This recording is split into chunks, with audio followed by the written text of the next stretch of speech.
Alrighty. Welcome, guys. We have some special guests today. We are joined by, please introduce yourself, Mr. Genius. Oh, come on, man. Why did you start like that, man? I thought I was going to be slow. I'm just giving you some flowers after some things I've seen today. Okay, you know what? You start like that, I'll answer it like that. The one and only, the number one in the whole United Worlds and the universe, Mr. Azi Coach to Golubkov.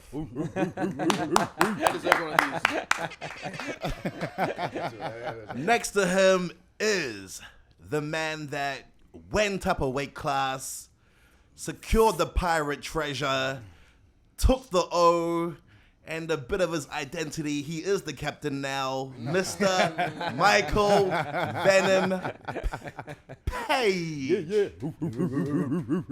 And then we have the man, the legend.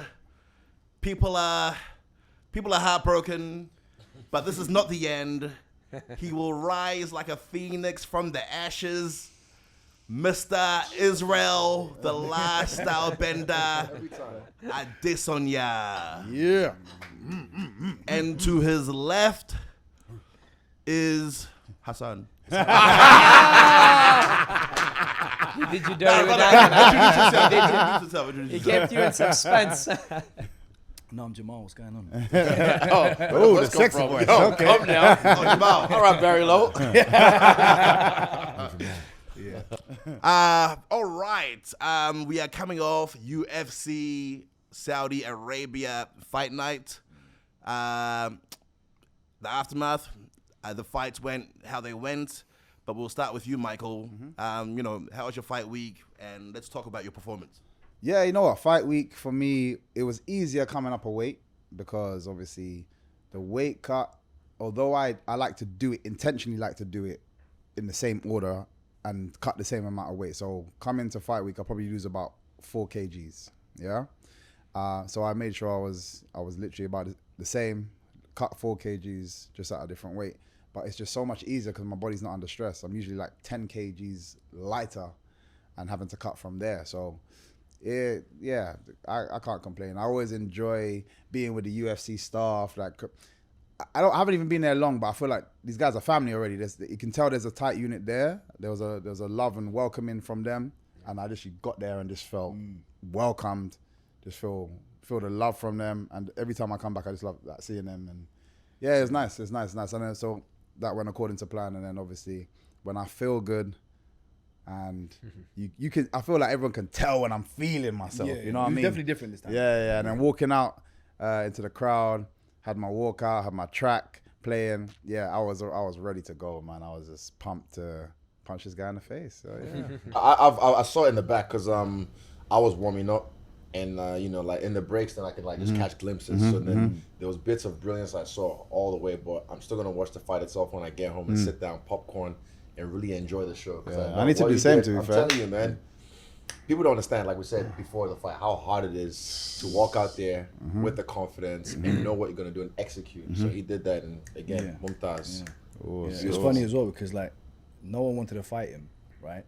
And then I remember seeing it and you saying, "Call that Shara." I was like, "What?" But his style made perfect sense, and we know that. Do you know what I mean? And especially after we had a couple guys come into the gym.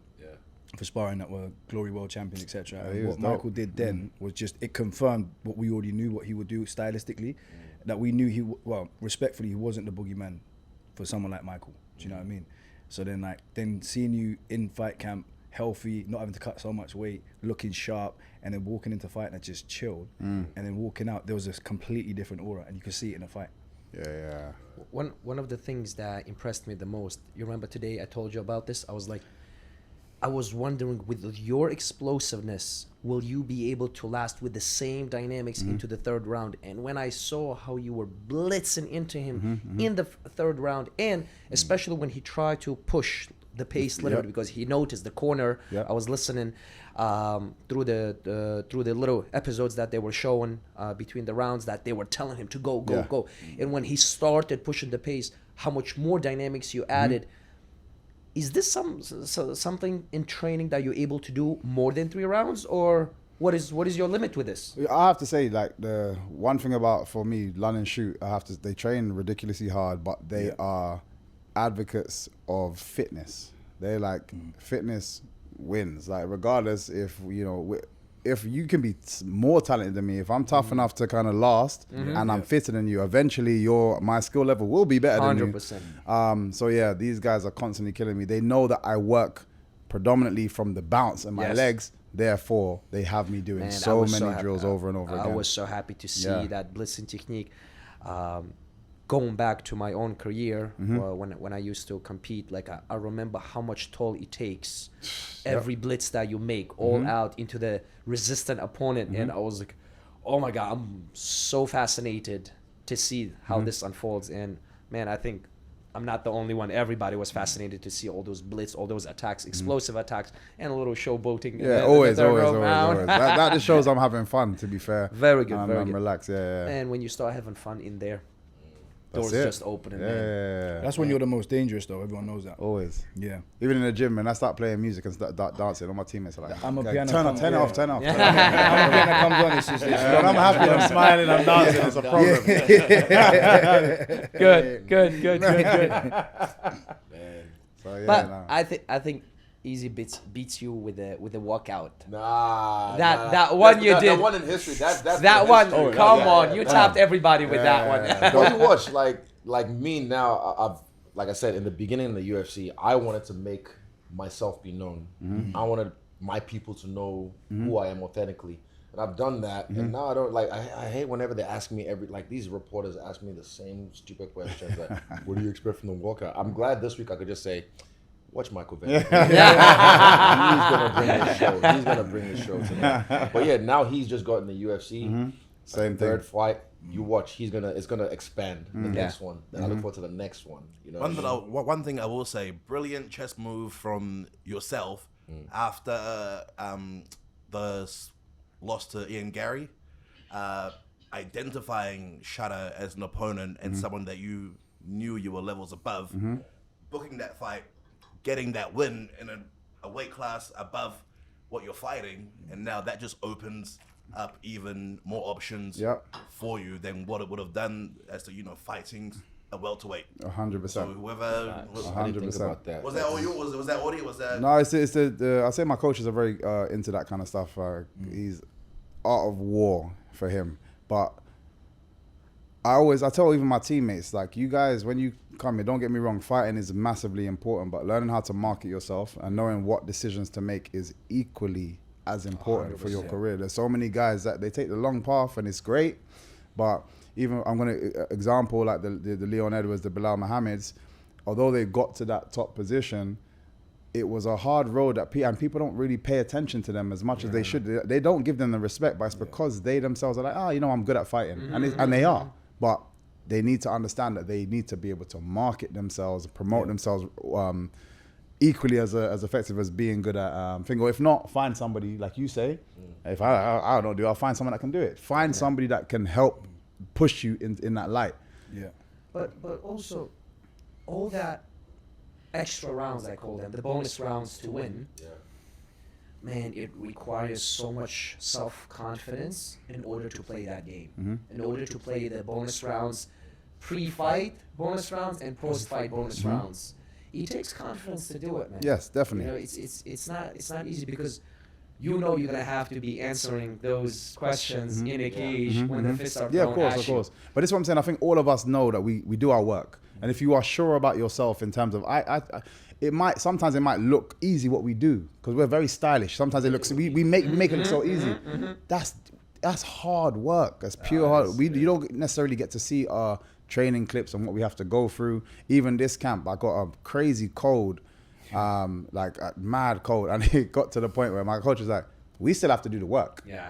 And he's like, I know you. Listen, I was doing my Versa climb, I was doing this machine, I was jumping off, coughing my guts, I ran into the bathroom, coming back. He's like, yeah, just go again. He's like, I'm sorry, but you have to do it. You're too close to the fight to not have to do these things. Yeah. So you got to get it done. People don't see all of that kind of stuff. And then they just think because we make it look so seamless that it's just, you know what I mean? But I know I put my work in. So now I know I've done my work. I need to, for me, it's not just the extra rounds, like you say, it just, for me, it takes understanding. When you have understanding, it's not as hard work as it may seem from the Here we outside. go, yes. When we don't understand something, it seems scary, and then that makes it more Yes. like I don't want to do it, and it's more effort to want to do it. Yeah. But when you start to understand the chess moves and the little saying these things like I knew, because my coach was like, we should call out that fight, and I was like, yeah, I agree. He's like, yeah, go on your page and call it out. I said, I don't do it like that. I said, I got an interview coming. I got you. Don't worry. Yeah. And I didn't say it casually. Like, what do you want next? Yeah, Shara. Shara called out my boy. Yeah, I want that fight. He says he's the best striker. I'm the best striker.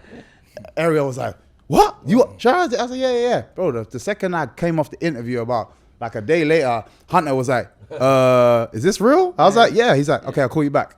Yes, that's it. And they appreciate Money that in as the well. bank, Exactly. all You know they why? do. You make their job easier. So easy. So when again, in the UFC, and he's doing the same, now he's in the UFC, your third fight, you call your moves. Yes. Like I'd always have an idea who I want to fight next. And I kind of, honestly, to be honest, my first like 6-7 fights in the UFC, I kind of picked my fights. And I made the job easy for the matchmakers. So that way, I didn't pick easy fights. I picked guys that like, this guy is the next step, because I've studied this game on the way up, and I knew, okay, this is who I want to fight. It's going to get me to the next level. And that's why I was able to rise fast. And now, even another chess move he's just done, calling out Jiri, I like that. I'm like, okay, he sees that's a stylistic matchup. You guys are two cool characters in the game, and people are going to respect that, because it's like, this guy says, fuck, I'm here. I'm not here for a long time. I'm here for a good I said that time. from the second I came in. Yeah. And you're right about, marketing yourself and standing out from the roster. Yes. And another, cool thing you did, I mean, it was cold. I mean, you went up a weight, you took his O, and then on the mic with the prop as well, you took a bit of his persona. You're the captain now, man. bonus You're a bad round. motherfucker, man. I mean, Winning the extra rounds, huh? That's it. Winning the extra But rounds. that takes thought. Like, it's just a little bit of thought, a little bit of prep. I already know exactly what I'm gonna say, what I'm gonna do. From my Pokemon finishes to like I already had this in mind, and I feel like when you get to a certain level, or there's a certain personality, because I can't say certain level, because some people are at that level and still don't know how to control their emotions after a win. I'm still very present, because sometimes you see people, the knockout happens, the referee steps in, and they're like, the lottery ticket. The lottery ticket. Yes, they're not in control, so they couldn't prep anything and have anything in mind. No They're way. jumping over the cage, jumping into the audience, like they have me. I'm still composed. I'm like, yeah. I got my guys in the corner. They know exactly what I want. Yep. Give me the prop. Yep. I'm doing this. I'm here.